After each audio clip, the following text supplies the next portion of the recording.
Na véspera de uma eleição decisiva no Brasil, um vídeo do filósofo Olavo de Carvalho simplesmente viralizou. Nele, ele fez o que chamou de seu aviso final aos brasileiros. Nesta análise, a gente vai mergulhar fundo e organizar os argumentos centrais dessa mensagem dele. Olha, o vídeo já começa com um tom de urgência total, sabe? Com essa citação aí, que é bem dramática. A ideia que a fonte passa é que estamos vendo o último ato, a última jogada desesperada de um grupo que está sem saída. Isso já prepara o terreno, né? Prepara quem está assistindo para uma denúncia que, na visão dele, é gravíssima.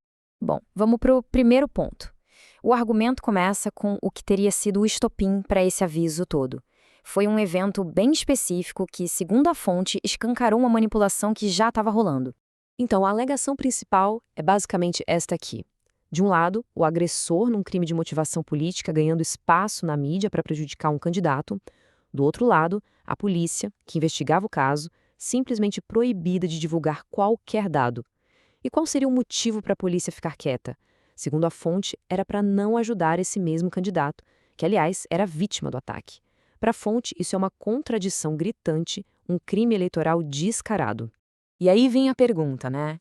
Como é que a política brasileira foi chegar nesse ponto? A fonte usa essa questão para mudar o foco.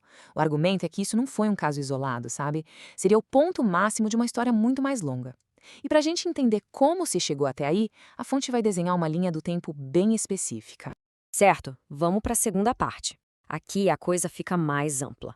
O argumento agora é que a própria democracia brasileira, desde a redemocratização, não passava de uma fachada, algo construído com muito cuidado para enganar.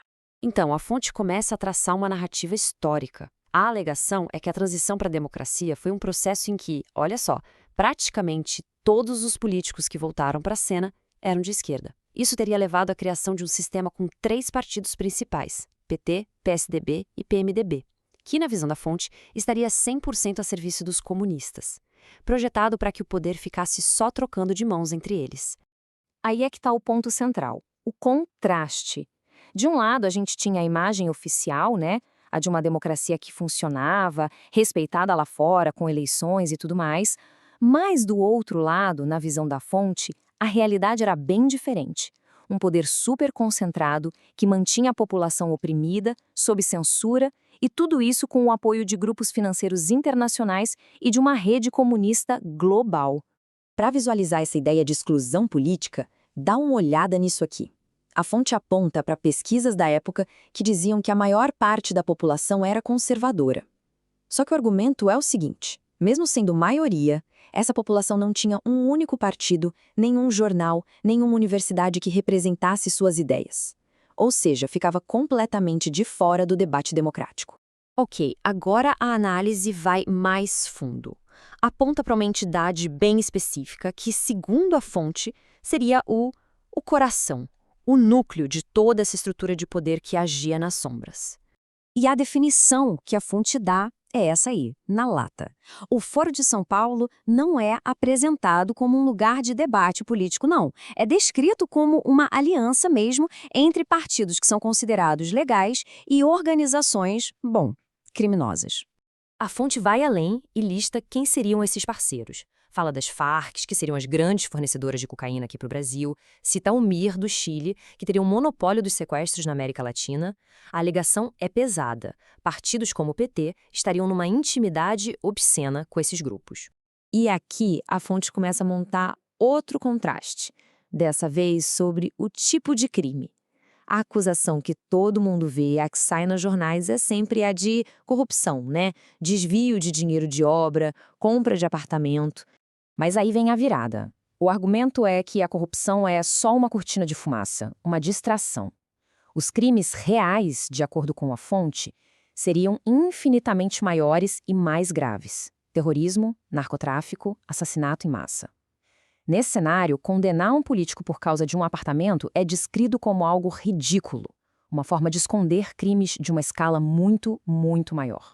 Beleza, a partir daqui o foco muda um pouco. Vai para cima das instituições que, segundo a fonte, estariam protegendo essa suposta rede criminosa.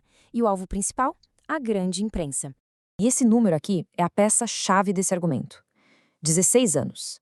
A fonte afirma que o Foro de São Paulo, descrito como a maior entidade política da história da América Latina, nada menos que isso, teve sua existência simplesmente escondida, negada, por toda a grande mídia brasileira, por 16 anos.